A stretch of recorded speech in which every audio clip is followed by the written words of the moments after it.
Por que podemos considerar a natureza de hoje como um poema imperfeito?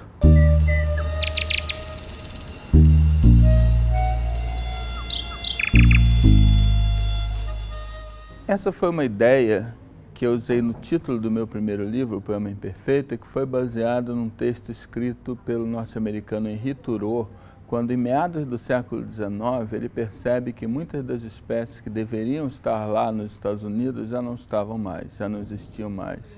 Então ele diz que ele gostaria de ter conhecido um poema inteiro, mas que seus ancestrais tinham removido muitos dos versos das melhores passagens. Isso tem a ver com a constatação que nós temos que a gente já extinguiu muito mais espécies do que a gente normalmente percebe. Então, a extinção de espécies em grande escala pelos humanos começou com a dispersão da nossa espécie, dos humanos modernos, pelo mundo há cerca de 50 mil anos atrás. Existe uma esmagadora correspondência entre a data de chegada dos humanos a cada região da Terra, os continentes e depois as ilhas, e a época em que essas extinções aconteceram em cada lugar. Então, todos esses bichos que a gente vê, mamutes, mastodontes, griptodontes, preguiças gigantes, tigres dente de sabre, todos esses bichos, na verdade, foram extintos por nós. E a gente pode achar, a priori, estranho você pensar que esses bichos grandes foram extintos por nós, bichos poderosos, mas, na verdade, eles são os mais frágeis, porque a questão é que eles são demograficamente frágeis. Bichos grandes reproduzem pouco. E como reproduzem pouco, não são capazes de aguentar uma pressão de caça muito intensa.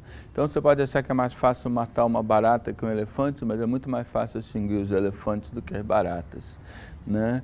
Então, isso coloca a gente diante de uma percepção de mundo completamente diferente, né? A diversidade que a gente considerava uma biodiversidade maravilhosa, intacta, quando os colonizadores europeus chegaram a várias regiões do mundo, na verdade, eles já estavam encontrando um poema imperfeito, eles já estavam encontrando naturezas profundamente desfalcadas e ecossistemas profundamente modificados. A maioria das pessoas tem a ideia de que nós extinguimos bem poucas espécies, e essa é uma ideia cômoda e perigosa. É uma ideia que nos leva a pensar que, afinal de contas, a crise ecológica é alguma coisa recente e passageira e que, no fundo, a gente não tem que modificar tanto assim o nosso comportamento para a gente evitar extinções de problemas maiores, porque, afinal de contas, nós ainda não fizemos tanto estrago assim. Isso é falso, nós fizemos muito estrago. 2/3 dos animais, de todos os animais terrestres com peso corporal maior do que 50 quilos, já foram extintos pelos seres humanos. Isso começou há 50 mil anos atrás na Austrália e isso, na verdade, foi o início de um contínuo de extinções que vem até agora.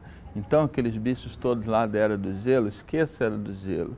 Não foi o gelo, não foi o clima. É claro que isso é uma questão que ainda é discutida e não existe um consenso absoluto na academia, mas hoje em dia ninguém mais escreve para dizer que o clima sozinho extinguiu esses grandes animais. Existem pessoas que dizem que os humanos sozinhos extinguiram esses grandes animais.